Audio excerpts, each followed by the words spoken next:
Dan beberapa kasus yang gue tahu, kesialan itu ada hubungannya sama dunia gaib. Kayak cerita yang pernah gue denger dari temen gue. Ini tuh dari sepupu jauhnya dia pas mereka lagi kumpul lebaran di rumah neneknya beberapa tahun lalu. Waktu itu malam-malam mereka tuh lagi ngumpul di teras sambil makan kacang dan minum kopi. Pokoknya di situ tuh cuacanya dingin banget dan sepupunya temen gue ini tuh mulai nyeritain lah kisah turun-temurun di kantornya dia. Nah jadi perusahaan tempat sepupunya temen gue ini itu tuh katanya hasil dari akuisisi perusahaan retail yang tiba-tiba bangkrut di tahun 2016. Cerita ini tuh jadi kayak rahasia umum gitu di antara para karyawan. Dan gak ada yang berani nanya ke atas-atas gitu kenapa perusahaan retail itu tuh bangkrut dalam hitungan minggu. Jadi sekitar tahun 2016 itu tuh ada seorang mahasiswi antropologi semester 2 namanya tuh Lia.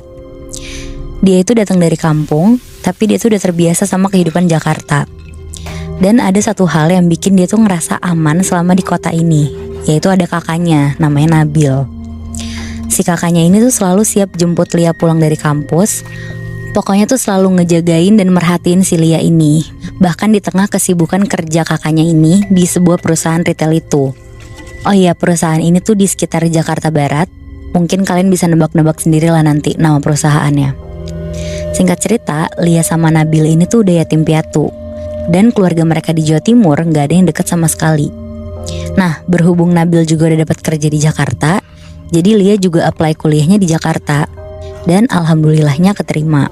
Mereka tinggal di satu kontrakan di daerah Angke, Jakarta Barat. Pokoknya masih satu daerah lah sama kantornya si Nabil ini. Perkampungan kontrakannya ini gak bisa dibilang mewah, kayak cenderung kumuh kelihatannya. Dan kontrakannya juga gak besar, tapi cukup lah buat 2 orang. Suatu hari, Nabil gak muncul nih buat jemput Lia kayak biasanya. Padahal biasanya kan selalu diantar jemput sama Nabil. Awalnya Lia tuh gak mikir aneh-aneh, mungkin kayak Nabil lagi sibuk kerja gitu. Tapi sampai sore gak ada kabar sama sekali. Akhirnya Lia coba ngehubungin si Nabil, tapi gak ada respon sama sekali. Akhirnya si Lia pulang sendiri naik kendaraan umum. Nah karena gak kebiasa, si Lia ini agak nyasar-nyasar di jalanan. Jadi sampai ke kontrakan tuh udah sore banget. Udah nih, begitu si Lia nyampe, dia langsung masuk ke kontrakannya yang ternyata masih dikunci.